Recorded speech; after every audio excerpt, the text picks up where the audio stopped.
প্রধানমন্ত্রী হিসেবে দায়িত্ব নেয়ার পর প্রথমবারের মতো নিজের জেলা বগুড়া যাচ্ছেন তারেক রহমান।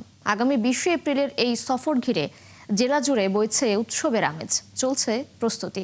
তিনি সরকারি কর্মসূচিতে অংশ নেয়ার পাশাপাশি বাগবাড়িতে নিজ বাড়িতে যাবেন। বিকেলে ভাষণ দেবেন ঐতিহাসিক আলতাফুন্নেসা খেলার মাঠের দলীয় জনসভায়। তার এই সফরে বগুড়া সিটি কর্পোরেশন সহ একাধিক প্রকল্পের উদ্বোধনের কথাও রয়েছে। এস এম আবু সাইদের প্রতিবেদন, ছবি তুলেছেন মনির হোসেন। প্রিয় নেতাকে ঘিরে 2 দশক পর উচ্ছ্বাসে ভাসছে বগুড়া। তারেক রহমানের সফর ঘিরে জেলা জুড়ে বইছে উৎসবের আমেজ। এরই মধ্যে শহরের গুরুত্বপূর্ণ সড়কগুলোতে চলছে পরিষ্কার পরিচ্ছন্নতা ও সাজসজ্জার কাজ। দলীয় নেতাকর্মীদের মতে তারেক রহমান দেশের প্রধানমন্ত্রী, পাশাপাশি বগুড়ার সন্তান। সেই হিসাবে মানুষের প্রত্যাশা বেশি। তাদের আশা, এখান থেকে তাদের 2 দশকের বঞ্চনা পূরণ শুরু হবে। ওনার কাছে চাওয়ার কিছু নাই। বগুড়াবাসীর পক্ষে তারেক রহমান নিজেই আমাদের বগুড়াবাসী হয়ে কাজ করবে ইনশাআল্লাহ। বগুড়ার সাধারণ জনগণ সহ আমরা আশাবাদী এবং এই উন্নয়নের তিনি বিভিন্নভাবে যত দ্রুত সম্ভব করবে, এটাই আমাদের বগুড়াবাসীর প্রত্যাশা। শুধু মহিলা দল না, বগুড়ার আপামর জনসাধারণ আমাদের প্রিয় সন্তান জনাব তারেক রহমানকে বরণ করবার অপেক্ষায় রয়েছে। বগুড়া জেলা বিএনপির নেতারা মনে করেন, অতীতে জিয়া পরিবারের হাত ধরেই এই অঞ্চলের উন্নয়ন হয়েছে। তাই রাজনৈতিক প্রতিহিংসায় বগুড়া দীর্ঘদিন পিছিয়ে আছে। বগুড়ার মানুষ যা না চাইছে তার চেয়ে বেশি উন্নয়নের ডালা নিয়ে উনি বগুড়ায় হাজির হয়েছে। বিএনপি শুধু বগুড়ায় না, বিএনপি সারা বাংলাদেশের জন্য কাজ করবে, সারা বাংলাদেশের সকল মানুষের জন্য কাজ করবে। আমরা শুধু বলতে চাই যে আমরা 20 বছরে যে বৈষম্য শিকার ছিলাম, সেটা আমাদের সমতা নিয়ে এসে আমাদের যে উন্নয়ন সেগুলো করতে হবে। এলাকার মানুষ আরো জানান, প্রত্যাশা স্থবিরতা কাটিয়ে এবার বগুড়া নতুন উন্নয়নের ধারায় যুক্ত হবে। S M Abu Sayeed, 71, Bogura.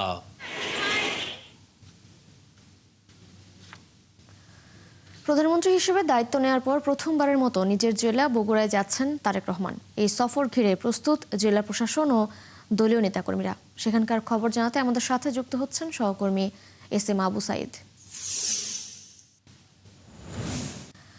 সাইদ, প্রধানমন্ত্রীর সফর ঘিরে এলাকার পরিস্থিতি কেমন দেখতে পাচ্ছেন এবং এ নিয়ে নেতাকর্মীদের উচ্ছ্বাস কেমন, সেখানে জানাবেন সার্বিক পরিস্থিতি।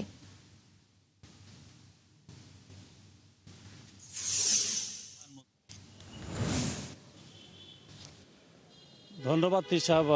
আপনি জানেন যে প্রধানমন্ত্রী তারেক রহমান নির্বাচিত হওয়ার পর প্রথমবারের মতো বগুড়ায় তিনি আসছেন।